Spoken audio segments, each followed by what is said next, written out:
Today's gospel is really in two parts. The first part is the two brothers coming up and saying, we want a favor. We want to sit at your left hand and your right hand. Well, you had a group of men traveling around, very familiar in a sense, and these two brothers were actually relatives of Jesus, so it's only natural they wanted to be in the in-group, so to speak, be at Jesus' right and left and find out what was going on and everything. But Jesus put two roadblocks up right away. First he said, are you able to drink the cup that I am going to drink? Can you suffer what I am going to suffer? And this is an indication of what it is as a Christian, what we will face. Jesus is saying that to be a Christian, suffering is going to enter into it. And if we look throughout history, not only did he live a life, did he go through suffering and death before his resurrection and ascension, but those who followed him throughout history have, in one way or another, suffered or been deprived of things that they wanted. In some ways, that suffering and persecution has been identified throughout the centuries with Christianity and the belief and faith that we have. Secondly, the brothers, he says, it's not mine to give that place. I am the messenger sent to lead you to the heavenly path, lead you to heaven.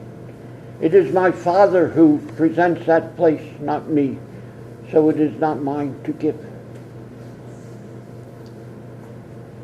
The second part, Jesus calls his disciples when they objected and tells them what it meant for them to be a leader in his church, to be a leader among his followers. And for him to be a leader was about love. It was about the people that he served. That a leader for him is a servant. He is one who serves. He is one who listens. He is one who is open to those around him, who loves, who serves those who need his love. He is open to the Spirit, and more than anything, he listens.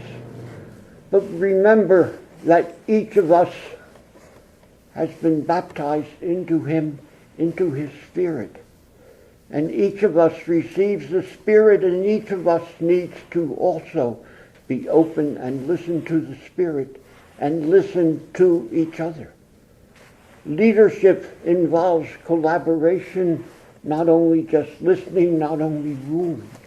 To really get it as to what Jesus was about is to remember that he did not come to affirm the way things were, but to change the way things were. No longer was there an idea of faith, of leadership from a top down, but from loving one another and loving God. Because God leads us by loving each other, by following that Spirit which confirms and affirms each of us.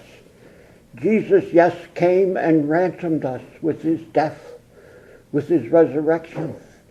And that is the way, the truth, and the life that he has given us, and which all of us are called to follow.